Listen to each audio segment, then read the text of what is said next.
ਅੱਜ ਦੀ ਵੀਡੀਓ ਵਿੱਚ ਮੈਂ ਗੱਲ ਕਰਾਂਗਾ ਪੰਜਾਬੀ ਅਖਾਣ। ਪੰਜਾਬ ਦੇ ਵਿੱਚ ਕਿਹੜੇ ਕੁਝ ਲੋਕ ਬਜ਼ੁਰਗ ਜਿਹੜੇ ਨੇ ਸਾਡੇ ਅੰਮਾ ਬਾਬਾ ਦਾਦੀ ਦਾਦਾ ਨਾਨੀ ਨਾਨਾ ਉਹ ਜ਼ਿਆਦਾਤਰ ਬੋਲਦੇ ਸਨ। ਤੁਸੀਂ ਅੱਜ ਮੇਰੀ ਇਹ ਵੀਡੀਓ ਸੁਣ ਕੇ ਪੁਰਾਣੀਆਂ ਤੁਹਾਨੂੰ ਯਾਦਾਂ ਤਾਜ਼ਾ ਹੋ ਜਾਣੀਆਂ ਕਿ ਸਾਡੇ ਵਡਕੇ ਜਿਹੜੇ ਨੇ ਉਹ ਕਿਵੇਂ ਖਾਣਾ ਪਾਉਂਦੇ ਸਨ।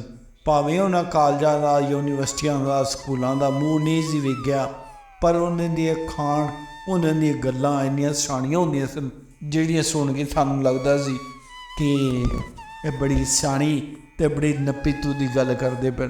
ਮਿਸਾਲ ਤੌਰ 'ਤੇ ਇੱਕ ਪੰਜਾਬੀ ਦਾ ਅਖਾਣ ਹੈ, ਆ ਬੀਬੀ ਕੂਕਾ ਮੇੜੇ ਦੇਵੇ ਲੋਕਾ। ਇਸੇ ਤਰ੍ਹਾਂ ਇੱਕ ਹੋਰ ਅਖਾਣ ਹੈ, ਆਪ ਕਾਜ ਮਹਾਕਾਜ। ਇਸ ਤਰ੍ਹਾਂ ਦੇ ਅਖਾਣ ਬੋਲਦੇ ਸਨ। ਅੱਜ ਦੀ ਵੀਡੀਓ ਵਿੱਚ ਮੈਂ ਕੁਝ ਅਖਾਣਾਂ ਦੀ ਗੱਲ ਕਰਾਂਗਾ। ਮਿਸਾਲ ਤੌਰ 'ਤੇ ਆਪ ਨਾ ਵੰਜੇ ਸਹੁਰੇ ਲੋਕਾਂ ਮੱਤੀ ਦੇ।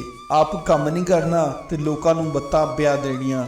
ਸਾਡੇ ਮੁਆਸ਼ਰੇ ਦੇ ਵਿੱਚ ਬੜੇ ਲੋਕ ਐਵੇਂ ਨੇ ਕਿ ਉਹ ਆਪ ਜਿਹੜੇ ਨੇ ਉਹ ਡਾਕਾ ਵੀ ਬਣ ਕੇ ਦੌਰਾ ਨਹੀਂ ਕਰਦੇ, ਪਰ ਉਹ ਗੱਲਾਂ ਅਤੇ ਮਿਸਾਲਾਂ ਲੋਕਾਂ ਨੂੰ ਸਮਝਾਉਣ ਦੇ ਵਾਸਤੇ ਇੰਨੇ ਵੇਲੇ ਨੇ, ਉਹਨਾਂ ਕੋਲ ਇੰਨੀਆਂ ਗੱਲਾਂ ਨੇ, ਇੰਨਾ ਟਾਈਮ ਹੈ ਕਿ ਛੱਡ ਦਿਓ ਗੱਲਾਂ। ਇਹ ਅਖਾਣ ਉਹ ਜਿਹੇ ਬੰਦੇ ਲਈ ਬੋਲਿਆ ਜਾਂਦਾ ਹੈ ਜਿਹੜਾ ਆਪ ਕੰਮ ਤੋਂ ਜੀ ਚੁਰਾਵੇ ਪਰ ਲੋਕਾਂ ਨੂੰ ਕੰਮਾਂ ਬਾਰੇ ਸਿਤਾਬਿਆ ਕਰਦਾ ਫਿਰੇ। ਇਸੇ ਤਰ੍ਹਾਂ ਇੱਕ ਹੋਰ ਅਖਾਣ ਹੈ, ਆਪ ਹੋਵੇ ਤਕੜੀ ਤੇ ਕਿਉਂ ਲੱਗੇ ਫਕੜੀ। ਆਪੇ ਜੰਮਾ ਜਾਂਝੇ ਨਾਲ ਇੱਕ ਵੀ ਅਖਾਣ ਹੈ। ਇੱਕ ਅਖਾਣ ਬੜਾ ਪੰਜਾਬ ਦਾ ਮਸ਼ਹੂਰ ਹੈ ਕਿ ਆਟਾ ਗੁੰਨਦੀ ਹਿਲਦੀ ਕਿਵੇਂ ਹੈ। ਇਹ ਤੁਸੀਂ ਸੁਣਿਆ ਹੋਣਾ ਕਿ ਆਟਾ ਗੁੰਨਦੀ ਹਿਲਦੀ ਕਿਉਂ ਹੈ। ਕਿਸੇ ਦੇ ਕੰਮ ਵਿੱਚ ਐਵੇਂ ਨੁਕਸ ਪੇ ਕੱਢਦੇ, ਜਿਸ ਆਟਾ ਗੁੰਨਿਆ ਹੈ ਉਸ ਨੂੰ ਹਿੱਲਣਾ ਹੀ ਹੈ। ਕੋਈ ਇਤਰਾਜ਼ ਵਾਲੀ ਕਿਹੜੀ ਇਹਦੇ 'ਚ ਗੱਲ ਹੈ ਵੀ ਜਿਹਨੇ ਆਟਾ ਗੁੰਨਣਾ ਉਹਨੂੰ ਹਿੱਲਣਾ ਹੀ ਹੈ। ਇਹ ਅਖਾਣ ਉਹਨਾਂ ਲੋਕਾਂ ਵਾਸਤੇ ਵਰਤਿਆ ਜਾਂਦਾ ਹੈ ਜਿਹੜੇ ਖਾਮਖਾਈ ਦੂਜੇ ਉੱਤੇ ਇਤਰਾਜ਼ ਕਰਨ ਦੇ ਆਦੀ ਹੁੰਦੇ ਨੇ। ਇਸੇ ਤਰ੍ਹਾਂ ਇੱਕ ਹੋਰ ਅਖਾਣ ਹੈ ਪੰਜਾਬੀ ਦਾ, ਆਦਮੀਆਂ ਨੂੰ ਆਦਮੀ ਮਿਲਦੇ ਨੇ ਅਤੇ ਖੂਹਾਂ ਨੂੰ ਖੂਹ ਨਹੀਂ ਮਿਲਦੇ। ਇਨਸਾਨਾਂ ਨੂੰ ਇਨਸਾਨ ਮਿਲਦੇ ਨੇ, ਖੂਹਾਂ ਨੂੰ ਖੂਹ ਨਹੀਂ ਮਿਲਣ ਆਉਂਦੇ, ਕਿਉਂਕਿ ਖੂਹ ਜਿਹੜਾ ਨਾ ਉਹ ਚੱਲ ਕੇ ਕਦੀ ਵੀ ਨਹੀਂ ਆਉਂਦਾ।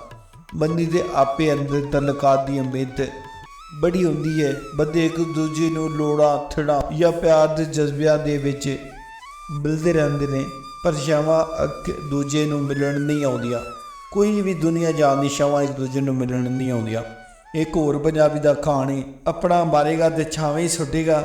ਇਹ ਤੁਸੀਂ ਅਖਾਣ ਬੜਾ ਸੁਣਿਆ ਹੈਗਾ ਕਿ ਜਦੋਂ ਅਸੀਂ ਰਿਸ਼ਤੇ ਕਰਦੇ ਉੱਠਦੇ ਉਦੋਂ ਸਾਡੀਆਂ ਮੋਫੀਆਂ ਚਾਚੀਆਂ ਦਾਦੀਆਂ ਇਹ ਅਖਾਣ ਬੜਾ ਬੋਲਦੀਆਂ ਨੇ ਕਿ ਜਦੋਂ ਆਪਣਾ ਮਾਰੇਗਾ ਅਤੇ ਛਾਵੇਂ ਸੁੱਟੇਗਾ। ਅਤੇ ਇਸ ਲਈ ਜਿਹੜਾ ਰਿਸ਼ਤਾ ਹੈ ਨਾ ਤੁਸੀਂ ਆਦਿਆਂ ਜੀ ਕਰ ਦਿਓ। ਆਪਣਿਆਂ ਫਿਰ ਵੀ ਹਮਦਰਦੀ ਹੁੰਦੀ ਹੈ ਭਾਵੇਂ ਕਿੰਨਾ ਝਗੜਾ ਹੋ ਜਾਵੇ। ਇਹ ਖਾਣਾ ਉਦੋਂ ਬੋਲਿਆ ਜਾਂਦਾ ਹੈ ਜਦੋਂ ਇਹ ਦੱਸਣਾ ਹੋਵੇ ਗੈਰਾਂ ਨਾਲੋਂ ਆਪਣੇ ਰਿਸ਼ਤੇਦਾਰ ਫਿਰ ਵੀ ਚੰਗੇ ਹੁੰਦੇ ਨੇ, ਭਾਵੇਂ ਉਹ ਜ਼ਿਆਦਤੀ ਕਰਦੇ ਨੇ, ਕਿਉਂਕਿ ਉਹਨਾਂ ਦੇ ਦਿਲ ਵਿੱਚ ਆਪਣਾ ਹੋਣ ਕਰਕੇ ਦੀਨ ਲਿਆਜ਼ ਹੁੰਦੀ ਹੈ। ਇਸੇ ਤਰ੍ਹਾਂ ਇੱਕ ਪੰਜਾਬੀ ਦਾ ਹੋਰ ਵੀ ਅਖਾਣ ਹੈ, ਆਪਣਿਆਂ ਦੇ ਮੈਂ ਗਿੱਟੇ ਬੰਨਾ ਚੁੰਮਾ ਪੈਰ ਪਰਾਇਆਂ ਦੇ। ਆਪਣਿਆਂ ਦੀ ਕਦਰ ਨਾ ਕਰਨਾ ਅਤੇ ਗੈਰਾਂ ਦੀ ਹੱਦੋਂ ਵੱਧ ਇੱਜ਼ਤ ਪਿਆ ਕਰਨਾ। ਇਹ ਜਿਹੇ ਮੌਕੇ ਉੱਤੇ ਇਹ ਅਖਾਣ ਬੋਲੇ ਜਾਂਦੇ ਨੇ ਜਦੋਂ ਕੋਈ ਇਹ ਜਿਹਾ ਬੰਦਾ ਹੋਵੇ ਆਪਣਿਆਂ ਵੱਲੇ ਅੱਖ ਚੁੱਕ ਤੇ ਨਾ ਵੇਖੇ ਬਲਕਿ ਗੈਰਾਂ ਲਈ ਵਿੱਚ ਜਾਵੇ, ਉਦੋਂ ਇਹ ਅਖਾਣ ਬੋਲਦੇ ਨੇ। ਖੈਰ ਇਹ ਪੰਜਾਬੀ ਦੇ ਅਖਾਣ ਸਨ, ਕਾਫੀ ਸਾਰੇ ਅਖਾਣ ਨੇ, ਲੇਕਿਨ ਇਹ ਜਿਹੜੇ 2 4 5 ਜਿਹੜੇ ਮਸ਼ਹੂਰ ਜਿਹੇ ਅਖਾਣ ਸਨ ਮੈਂ ਅੱਜ ਤੁਹਾਨੂੰ ਇਹ ਦੱਸੇ ਨੇ। ਮੈਨੂੰ ਉਮੀਦ ਹੈ ਕਿ ਇਹ ਅਖਾਣ ਤੁਸੀਂ ਜ਼ਰੂਰ ਸੁਣੇ ਹੋਣਗੇ। ਅਗਰ ਨਹੀਂ ਸੁਣੇ, ਤੁਹਾਡੇ ਘਰ ਵਿੱਚ ਬੁੱਢੇ ਬਜ਼ੁਰਗ ਨੇ, ਨਾਨੀ ਦਾਦੀ ਕੋਈ ਵੀ ਹੈ, ਅਤੇ ਉਹਨਾਂ ਨਾਲ ਕਰੋ, ਉਹਨਾਂ ਦੀ ਯਾਦ ਤਾਜ਼ਾ ਜ਼ਰੂਰ ਹੋ ਜਾਏਗੀ। ਬਹੁਤ ਸ਼ੁਕਰੀਆ ਜੀ। ਮੈਨੂੰ ਉਮੀਦ ਹੈ ਅਗਰ ਤੁਸੀਂ ਇਸ ਚੈਨਲ ਨਾਲ ਜੁੜੇ ਹੋ ਇਹ ਤੁਹਾਨੂੰ ਪੰਜਾਬੀ ਦੀ ਪੁਰਾਣੀਆਂ ਰਸਮ ਰਿਵਾਜ਼ਾਂ ਜ਼ਰੂਰ ਦੱਸੇਗਾ। ਬਹੁਤ ਸ਼ੁਕਰੀਆ।